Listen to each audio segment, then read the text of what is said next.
So guys Boruto 2 blue vertex chapter 11 की official translation आ चुकी है और ये चैप्टर मेरे पर्सनल ओपिनियन से काफ़ी ज़्यादा इंटरेस्टिंग चैप्टर है। मेजरली चैप्टर के अंदर तुम लोगों को सिर्फ फाइट सीन्स ही देखने को मिलेंगे। अब इससे पहले मैं चैप्टर का ब्रेकडाउन स्टार्ट करूँ, मेक श्योर कि तुम लोग चैनल को सब्सक्राइब कर चुके हो और वीडियो को भी लाइक कर दिया, क्योंकि बाद में तुम लोग भूल जाते हो। नहीं, सोचिए मत, सब्सक्राइब कीजिए। चलो चैप्टर का ब्रेकडाउन स्टार्ट करते हैं। So let's begin.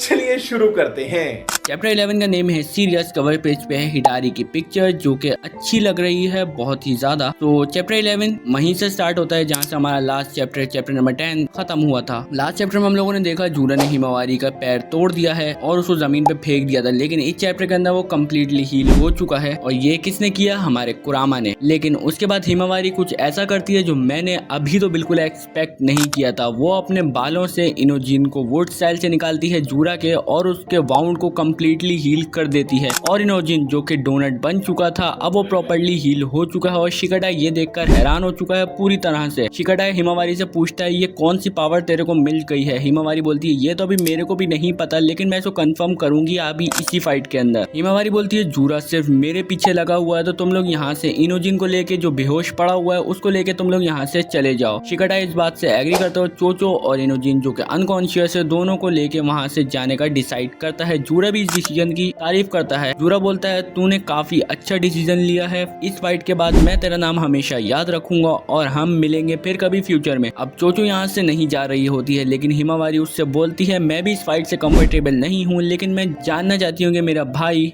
और मेरे डैड अगर इस सिचुएशन में होते तो वो क्या करते। हिमावारी बोलती है अगर अब मेरे पास ये जो पावर्स आई हैं और इसके साथ जो ग्रेट रिस्पॉन्सिबिलिटी भी मुझे मिली है तो वो मेरे को एक्सेप्ट करनी पड़ेगी। सिंपली हिमावारी यहाँ पे बोल रही है the great power comes with great responsibilities.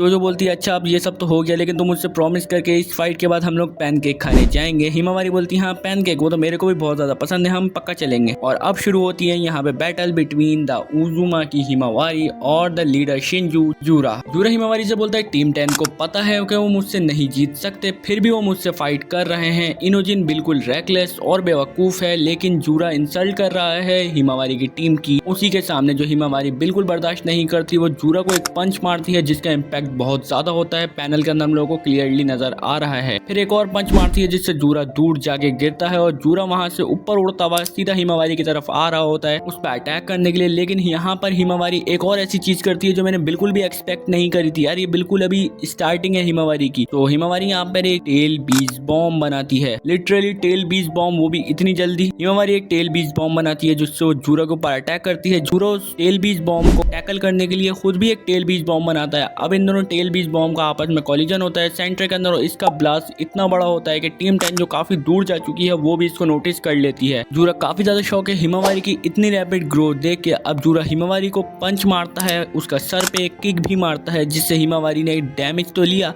पर वो जल्दी हील हो जाएगी उसकी हीलिंग पावर्स की वजह से। जूरा हिमावारी से बोलता है मैं तेरी वजह से अब इस फाइट को सीरियसली ले रहा हूँ। तो हाँ, हिमावारी की पावर देख के जूरा खुद भी इम्प्रेस है। वो हिमावारी को प्रेज भी कर रहा है कि अब उसकी वजह से यार उसको फाइट को सीरियसली लेना पड़ रहा है, वरना जब से वो जितने भी शिनोबीज उसने मारे वो जेब से हाथ तक बाहर नहीं निकाल रहा था। अब सीन शिफ्ट होता है सारदा और हिडारी पे, जहाँ हम देखते हैं कि लास्ट चैप्टर में सारदा ने चिडोरी हिडारी के ऊपर लैंड करी थी। उससे जो उसको डैमेज हुआ था वो उसको हील करने के लिए अपने एक क्लॉ मार्क में अंदर जाता है और दूसरे क्लॉ मार्क से निकलता है तो उसका डैमेज बिल्कुल हील हो चुका है। सारदा हिडारी से पूछती है तू है कौन और चिदोरी कैसे यूज कर पा रहा है? तो हिडारी बोलता है अच्छा ये जो टेक्निक मैंने अभी यूज करी इसको चिदोरी कहते हैं। कोनोहामारू फिर पूछता है कि तू है कौन और सासके उचिहा से तेरा क्या रिलेशन है? हिडारी बोलता है सासके ये कौन है? मुझे तो यही नहीं पता कि मैं कौन हूँ और मैं यहाँ यही जानने के लिए आया हूँ। सुमेरे प्रिडिक्ट कर लेती है कि हिडारी का टारगेट सारदा उचिहा है, तो वो कोनोहामारू से बोलती है कि हमें सारदा को प्रोटेक्ट करना होगा। लेकिन इतने में काफी देर हो जाती है। हिडारी सारदा को चिदोरी का एक झटका देता है जिससे सारदा को काफी ज्यादा डैमेज होता है। बेसिकली उसने अपनी जेब में हाथ डाला जिसके अंदर एक क्लॉ मार्क ऑब्वियसली होगा और वो हाथ सारदा के पीछे वाले क्लॉ मार्क से निकलता है जिससे वो उसको एक चिदोरी का झटका देता है। अब हिडारी को रोकने के लिए बाकी शिनोबीज भी आगे आते हैं और हिडारी यूज करता है फायर स्टाइल और शिनोबीज को रोस्टेड चिकन बना देता है। अब कोनोहामारू एक्शन में फाइनली आता है। कोनोहामारू उसके ऊपर एक रासिंगन से अटैक करने के लिए जाता है जिसको हिडारी क्लॉ मार्क से डॉज कर लेता है और अटैक करता है उसके ऊपर चिदोरी से। लेकिन कोनोहामारू विंड स्टाइल को यूज करके उस अटैक अटैक के इम्पैक्ट को थोड़ा लो करता है, लेकिन फिर भी चिदोरी है तो उसका इम्पैक्ट होगा ही।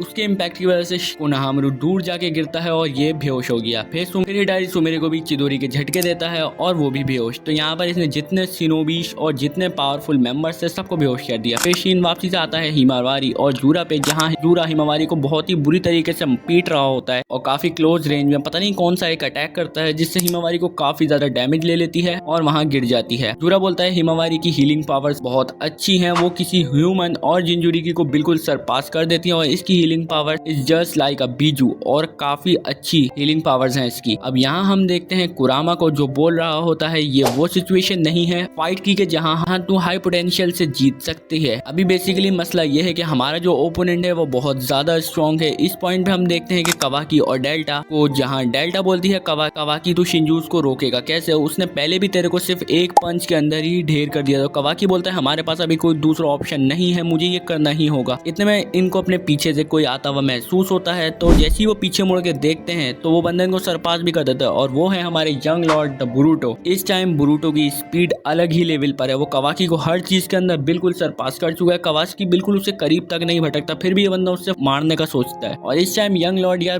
बहुत ही अलग लेवल पे है और सास्के ने उसको फ्लेक्स करना तो बहुत ही अच्छे तरीके से सिखाया है। तो वेल जूरा भी बुरुटो को आता हुआ नोटिस कर लेता है, लेकिन वो कुछ नहीं करता। बुरुटो हिमावारी को वहां से बचाकर ले जाता है। सीन शिफ्ट होता है सारदा और हिडारी पे, जहां हम हिडारी सारदा को खाना शुरू कर चुका है। वो बोलता है मुझे नहीं पता मैं कौन हूँ, मेरा नाम क्या है, लेकिन मुझे लगता है कि अगर मैं तुझे खा लूंगा मुझे मेरे सवालों के जवाब मिल जाएंगे। इतने में ऊपर एक पोल पे हम लोगों को देखते हैं जहाँ पर एक टोड है जो बिल्कुल बुरुटो का टोड है। अब वो टोड बुरुटो को मैसेज देता है कि सारदा की लोकेशन जो है कंफर्म हो चुकी है। तो बुरुटो यहाँ यूज करता है one of the most epic technique of Naruto verse, the flying raijin. या ये मेरी one of the favourite technique है, तो इसलिए मैं इसकी ज्यादा तारीफ करता रहता हूँ। और पहुंच जाता है सीधा सारदा और हिडारी के पास। बुरुटो पहुंचकर सीधा हिडारी के ऊपर अपनी स्वॉर्ड से उसका हाथ काट देता है और बुरुटो को देखकर जितने भी शिनोबीज थे सब शॉक है। और हिडारी बुरुटो को देखते ही बोलता है उसुत्सुकी बुरुटो। और चैप्टर 11 यहीं पे खत्म। तो ये काफी ज्यादा इंटरेस्टिंग चैप्टर था, काफी ज्यादा फाइट्स इसमें हम लोगों को देखने को मिली, काफी ज्यादा मजा मुझे चैप्टर को रीड करके आया। सो अगर ये वीडियो तुम लोगों को पसंद आई तो हिट दी सब्सक्राइब बटन। जब तक के लिए सायनारा।